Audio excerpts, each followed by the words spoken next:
அனைவருக்கும் வணக்கம். நீண்ட நாட்களின் பின் என்னுடைய பதிவு இடம்பெறுகின்றது.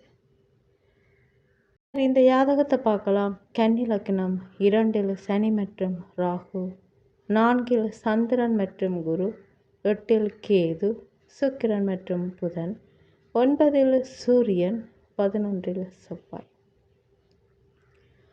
ஆண் ஜாதகம் லக்னாதிபதி புதன், அவர் 8 மறைகின்றார். கூட நிழல் கிரக தொடர்பு 5ஆம் அதிபதி சனியாகி அந்த வீட்டுக்கு 10 ராகுவோடு இருக்கின்றார். இங்கு லக்னாதிபதியும் பூர்வ புண்ணிய ஸ்தானாதிபதியும் நிழல் கிரக தொடர்பில் இருக்கின்றனர். நல்ல நிலையில் இருவரும் இல்லை. போராட்டமான வாழ்க்கை, அர்த்தமில்லாத வாழ்க்கையை வாழ்வர் இந்த யாதகர் என்று நாங்கள் சொல்லலாம். லக்னாதிபதி பூர்வ புண்ணிய ஸ்தானாதிபதி வலுவாக இருந்தால் வாழ்கின்ற வாழ்க்கை ஒரு அர்த்தமுள்ள வாழ்க்கையாக இருக்கும் என்று நான் பதிவுகளில் கூறியிருக்கின்றேன். 9 சூரியன் இருக்கின்றார். அது அவருக்கு பகை வீடு. அந்த வீட்டுக்குரியவர் அந்த வீட்டுக்கு 12 இருக்கின்றார். 9க்கு 3க்குரியவர் சந்திரன். அவர் வலுவான குருவோடு இணைந்து அந்த வீட்டுக்கு 6 மறைகின்றார். 3ஆம் வீட்டில் சகோதர காரகன் செவ்வாய் வலிமை இழக்கின்றார். அவருக்கு நல்ல கிரக தொடர்புகள் ஒன்றும் இல்லை.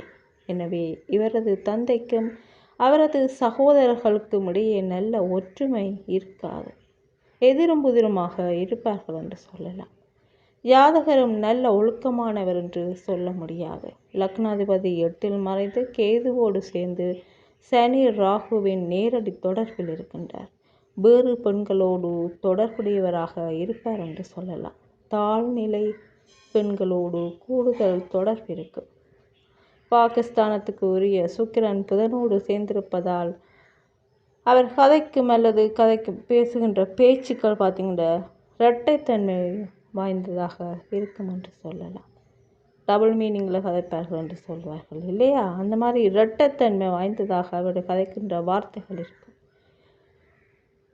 அதோடு 2 சனி ராகு சேர்க்கை இவர்களை செவ்வாயம் பார்க்கின்றார். இவருக்கு கூடுதலாக பற்கள் தேய்ந்து சொத்தையாக போய்விடும். இவருக்கு 2 சகோதரிகளும் இருப்பார்கள்.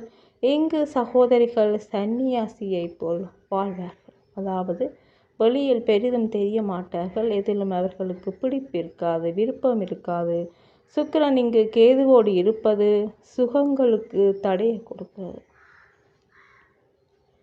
கேது ஞானகாரகன். எதிலும் பற்றுதல் இல்லாமல் வாழ்ந்து அவர்களது காலத்தை இவர்கள் கழிப்பார்கள் என்று சொல்லலாம். இளைய சகோதரர்களும் விருத்தி இல்லாதவர்களாக இருப்பார்கள். காரணம், 3ஆம் வீட்டுக்குரிய செவ்வாய் நீசமாகிய ராகுவோடு சேர்ந்து சனி செவ்வாயை பார்ப்பதாலும் சகோதரர்கள் என்ற வாழ்க்கையை சொல்லும் அளவுக்கு சிறப்பாக இல்லை என்று சொல்லலாம். சரியான காலத்தில் சுக்கிர தசை ஆரம்பித்து அவர் 9ஆம் வீட்டுக்குரியவராக இருக்கின்றார். குடும்பஸ்தானத்தில் போகக்காரகன் ராகு சனியோடு இருக்கின்றார். அந்த சனி குடும்பாதிபதியையும் கலத்திரகாரன் சுக்கிரனையும் பார்க்கின்றார்.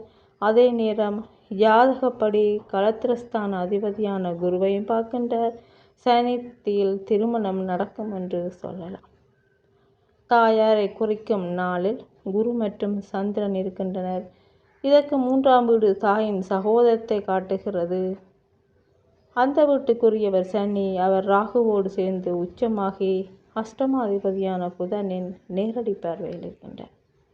அந்த தாயின் சகோதரஸ்தானமாகிய கும்பத்தையும் குடும்பஸ்தானமாகிய மகரத்தையும் நீச செவ்வாய் பார்க்கின்றார். இந்த 2 அமைப்பும் நல்லதல்ல. தாயாரின் சகோதரர்களுக்கு தோஷம் இருப்பதை காட்டுகிறது. அடுத்து இந்த ஜாதகருக்கு குழந்தைகள் உண்டு. இங்கு 5ஆம் அதிபதி சனியாகி அவர் ஆட்சியில் உள்ள புத்திரகாரகன் குருவை பார்க்கின்றார்.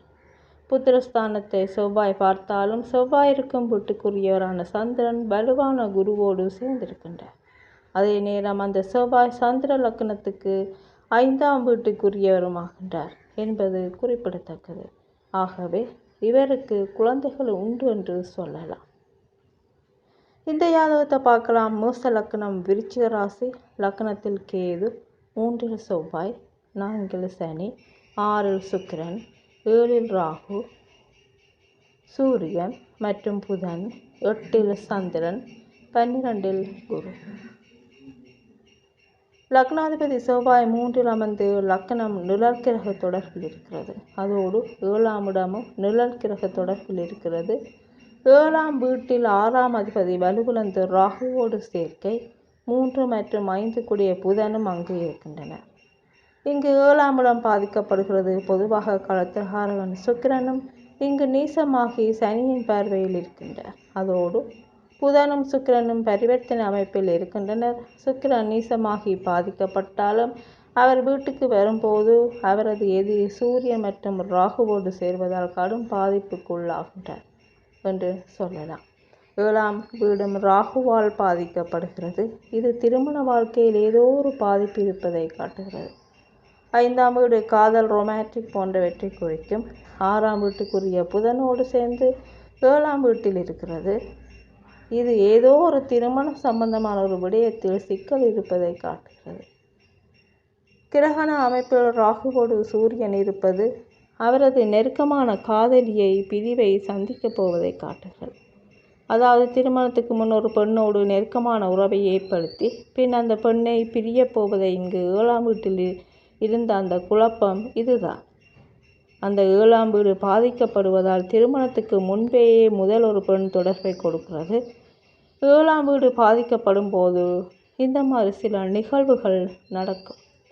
8ஆம் வீடு ஆரம்பகால பிரிவை காட்டும். 7வது வீட்டுக்குரியவர் சுக்கிரன். அவர் களத்திரகாரகன். அவர் 6இல் பலமின்றி இருக்கின்றார். அதனால் அவர் 2 மற்றும் 7ஆம் வீட்டுக்குரியவர். அப்போ அந்த பாவங்கள் இதே போன்று பலமின்றி இருக்கின்றன, ஏதோ ஒரு வகையில் பாதிப்புக்குள்ளாகின்றன என்பதுதான் இதன் அர்த்தம். 7ஆம் வீட்டுக்குரிய சுக்கிரனும் நேரலில் குரு அவரது வீட்டில் வலுவாக இருக்கின்றார். அது இரட்ட ராசி. இவரது வாழ்க்கை துணை இவரது வீட்டில் இருந்து சற்று தூரத்தில் இருக்கின்றார் என்று சொல்லலாம். அது உபயராசி என்பதால் வெகு தொலைவில் இல்லை, சற்று தூரத்தில் இருக்கின்றார் என்று சொல்லலாம். வடகிழக்கு திசையிலிருந்து அவரது மனைவி வருவார் என்று சொல்லலாம். இந்த ஜாதகத்தை பார்க்கலாம். மீன லக்னம்.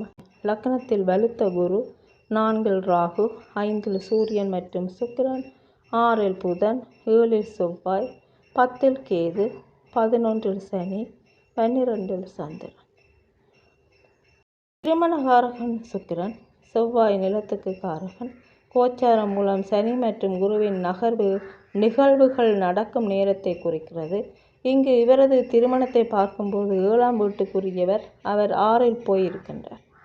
7ஆம் வீட்டுக்குரியவர் 7ஆம் வீடு களத்திரகாரகன் சுக்கிரன். இந்த மூன்றும் பாதிக்கப்படும் போது நிச்சயமாக திருமண விடயத்தில் ஏதோ ஒரு வகையான பாதிப்பு இருக்கத்தான் செய்கின்றது. இங்கு 7ஆம் வீடு பாதிக்கப்படுகிறது. 7ஆம் அதிபதி பாதிக்கப்படுகிறது. களத்திரகாரகன் சுக்கிரனும் இங்கு பாதிக்கப்படுகின்றார். களத்திரகாரகன் சுக்கிரனும் இங்கு பாதிக்கப்படுகின்றார். உங்களுக்கு பார்க்கும்போதே இது புரியும். அப்போ இவர் முதல் மனைவியை விவாகரத்து செய்து 2ஆவதாக திருமணம் செய்கின்றார். இப்போது ஜாதகத்தின் சனியை 1வது வீடாக எடுத்துக்கொண்டு அவரது தொழிலை சரிபார்க்கின்றோம். 10ஆம் அதிபதி 7ஆம் வீட்டில் அஷ்டமாதிபதியான சூரியனோடு சேர்ந்திருக்கின்றார். அப்போ இவரது வாழ்க்கை துணைவர் இவரது தொழிலோடு சம்பந்தப்பட்ட தொழில் செய்கின்ற இடத்துல வேலை செய்கின்றவராக இருப்பார் என்று எடுத்துக்கொள்ளலாம். அவர் ஒரு அரசாங்க உத்தியோகத்தர். நாளடைவில் யோகத்தில் ஈர்ப்பு வந்தார். இந்த ஜாதகர் ஒரு அரசாங்க உத்தியோகத்தர். நாளடைவில் ஜோதிடத்தில் ஈர்ப்பு வந்து அதை கற்று பின்னர் அதன் மூலம் மேற்கு நாடுகளில் தனக்கென ஒரு பெயரை உருவாக்கினார். சனி 10க்குரிய சுக்கிரன் 8க்குரிய சூரியனோடு சேர்ந்திருப்பது அவரது தொழிலில் பிரிவை, தொழில் இடைவெளியை காட்டுகிறது. அவரது அரசாங்க தொழிலை விட்டுவிட்டு ஜோதிடத்தில் முழுநேர ஆசிரியராக மாறினார். குழந்தைகளுக்கு காரகத்துவமான குரு. இந்த குருவிற்கு 3 மற்றும் 8க்குடைய சுக்கிரன் 5இல் 6ஆம் வீட்டுக்குரிய சூரியனோடு சேர்ந்திருக்கின்றார். குழந்தை விடயத்திலும் ஒரு பாதிப்பை காட்டுகிறது. மேலும் 5க்குடைய சந்திரன் குருவுக்கு 12இல் இருப்பது ஒருவித இழப்பை காட்டுகிறது. அவருக்கு ஒரு ஆண் குழந்தை இருக்கிறது.